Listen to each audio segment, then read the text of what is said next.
کسی نے پوچھا نا کہ شیخ آپ اتنے مطلب آپ کی گروتھ اچھی ہے مگر اوروں کے مقابلے میں جو ویرائلٹی ہے وہ ہمیں لگتی ہے تھوڑی کم. میں نے کہا obvious ہی بات ہے, وہ ایک رخ دکھا رہا ہے اور ایک رخ کے اوپر تو مچھی لگے گی آپ کو, وہ اس نے سارے ایسپیکٹ نہیں دکھانا. میں جو قوم کو امپاورمنٹ دے رہا ہوں وہ ساری فیکلٹیز کے ساتھ کر رہا ہوں. تو میں جو قوم بنانا چاہ رہا ہوں ان کے آگے تو بڑی بڑی سلطنتوں تو آگے پیروں پہ آگے ان کے جو نا ہار تسلیم کر لینی, کیونکہ وہ کسی فیکلٹی سے مار ہی نہیں سکتے, جن بھی بھاگ جائیں گے آگے سے. وہ ایک ایسپیکٹ دکھا رہا ہے, صرف وہ ایک ایسپیکٹ کی کنوینئنس دکھا رہا ہے, اور وہ صرف امید دکھا رہا ہے, ایک صرف خوف دکھا رہا ہے, ایک صرف محبت دکھا رہا ہے, ایک صرف تحریک دکھا رہا ہے, ایک صرف تزکیہ نفس دکھا رہا ہے, ایک صرف جہاد دکھا رہا ہے, ایک صرف خلافت دکھا رہا ہے, ایک صرف میتھس دکھا رہا ہے بیٹھ کے, ایک صرف مغربی فلسفہ دکھا رہا ہے. اس طرح کی قوم بنانے کے اندر جو کلٹس میں بٹی ہوئی ہوگی وہ قوم کیا جنگیں لڑے گی. لیکن جب سلیمان علیہ السلام والے جملے بولنے کے لیے نا, جو انہوں نے بولا تھا ملکہ سبا کو کہ میں ایسی فوج لے کے آؤں گا جو تیرے پرکھوں نے بھی نہیں دیکھی ہو, یہ جملہ وہی بول سکتا ہے جس نے ساری فیکلٹی اور ڈائیورسٹیز کو دیکھا ہوا کہ میں ہر اینگل سے میں ہر اینگل سے آؤں گا, میں ہر ایسپیکٹ سے آؤں گا, شک شبہات چھو بھی نہیں سکتا میں. ہم ایک سرٹن قوم ہے کہ تم باطل پر ہو, اور ہم سرٹن قوم ہے ہم حق پر ہیں. لیکن جنگ کے میدان کے بیچ کے اندر ہی اگر قوم کو ڈاؤٹ آ گیا یار ہو سکتا ہے اگلے والے ٹھیک ہو, تو دیکھ نہیں رہے کتنے سجدے ہو رہے ہیں آج کہیں جا کے. یہاں کا پڑھا ہوا بچہ ہوگا, باہر کی کسی یونیورسٹی میں جا کے 4 گوروں کی کتابیں پڑھے گا, انہی کا ہو جائے گا جی West is doing so much great, West is doing so great. مغرب کے اندر ہم مانتے ہیں, ایکسپٹ کرتے ہیں, لیکن مروبیت نہیں ہونی چاہیے. اور دوسری جگہ پر کیا ہے, پورا پکا شیطان ہے مغرب, ٹھیک ہے جی. تو پھر اللہ نے پھر اس کے ہاتھوں سے وہ حصی ترقی کیوں کرائی ہے, آپ کو کیوں نہیں دی؟ پھر پہلے آپ کے بڑوں سے ہوتی رہی, اب کیوں چھن گئی ہے آپ سے؟ تو گارنٹیاں تو آج زوال بھی آج زوال آتا ہے, اچھا ان پہ زوال آتا ہے تو فوراً گارنٹی مل جاتی ہے نا. پوائنٹ یہ ہے کہ بھائی جان یہ مشکل رستہ ہے, یہ صراط مستقیم ہے.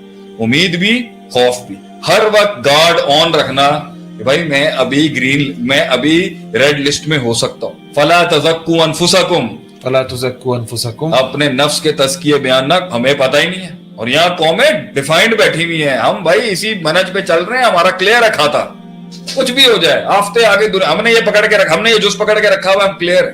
تو فرسٹ آف آل لیکن حسن ظن رکھے. میں کہتا ہوں انسان اب میں دیتا ہوں امیدیں, پہلے میتھس پڑھائیے نا تھوڑی سی, سچا ہو, مخلص ہو, تکلیفوں سے گزرا ہو, من مانتا ہو یار کسی کے ساتھ زیادتی نہیں کی, تلاش ہو, رب کو دیکھنا چاہتا ہوں, اور رب کے لیے ہر کنوینئنس پہ چھرا پھیرنے کی ہمت, حق ضرور ملے گا, اس کو حق ضرور ملے گا, اور وہ جنت میں انشاءاللہ ضرور جائے گا. اگر وہ مخلص تھا اور رستہ غلط تھا, رستہ بھی اللہ ٹھیک کرے گا. تحقیق کے رستے میں فوت ہو گیا تو جنت میں, جو وہ 99 قتل والا تھا تحقیق کر رہا تھا, فوت ہو گیا جنت میں گیا, حالانکہ جہنم والے فرشتے پہنچ گئے تھے وہاں پر, اللہ نے اس کے لیے خود ذریعہ بنا دیا. یہ اللہ کا میرے کر, لیکن نیت میں فساد نہ ہو, علم بالکل وہ ہو کہ میں تیار ہوں, جو تیرا ہے وہ میں کرنے کے لیے تیار ہوں. انشاءاللہ بیڑا پار ہو, جتنے پاپ ہوں گے انشاءاللہ تعالی, جتنے گناہ ہوں گے, اللہ کا کام ہے وہ ان گناہوں کو ختم کر کے ردی بنا کے اس کی نیکیوں کے آگے کم کر دے گا. یہ اللہ کام ہے, ادھر میتھ نہیں چلتی انشاءاللہ, ادھر اللہ کی فیور چلتی ہے, اللہ کا رحم چلتا ہے. لیکن اس کی ادا, وہ ادا دیکھتا ہے, صرف ادا میں عاجزی, حلیمی, کنوینئنسز, ہجرتیں, جو اپنے کلٹس میں بیٹھ کے اپنی برادریوں میں, اپنے صوبوں میں, اپنی روایتوں کے اندر, اپنی یونیورسٹیوں کے نام پر اور اپنے ٹھپوں کے نام کے پر کہ میں فلاں سے بلونگ, جو اپنی سینس آف بلونگنگ ڈیفینڈ کرنے میں لگے ہوئے ہیں, وہ بنسبت اس کے جو ہجرتیں کر رہا ہے کبھی ادھر سے ادھر, ادھر سے ادھر, ادھر سے ادھر, حق کی تلاش میں, وہ خیر شر کے موازنے کا, وہ اللہ کے ساتھ بھی امید خوف سے چل رہا ہے, وہ مخلوق کے ساتھ بھی امید خوف کے ساتھ چل رہا ہے, وہ مخلوق کے ساتھ بھی ایبسولوٹ ایول اور ایبسولوٹ گڈ کے ساتھ نہیں چل رہا, مگر دیکھ رہا ہے کہ خیر بھی ہے, شر, موازنے کر رہا ہے, ڈیفائن نہیں کر رہا, فتوے نہیں لگا رہا, دیکھ رہا, کنفیوژن نہیں ہے. یہ وہ مشکل رستہ ہے جس پر بڑے بڑے قداور لوگ سلپ ہو گئے. اس پر امام ابن جوزی نے کتابیں لکھی ہیں, تلبیس ابلیس, آپ اندازہ لگائیں مدارج السالکین میں ابن قیم رحمہ اللہ نے کتاب کیا نہیں لکھ دیا, افراط تفریط. گارنٹی چاہیے, ڈیفائن کرو, گارنٹی چاہیے.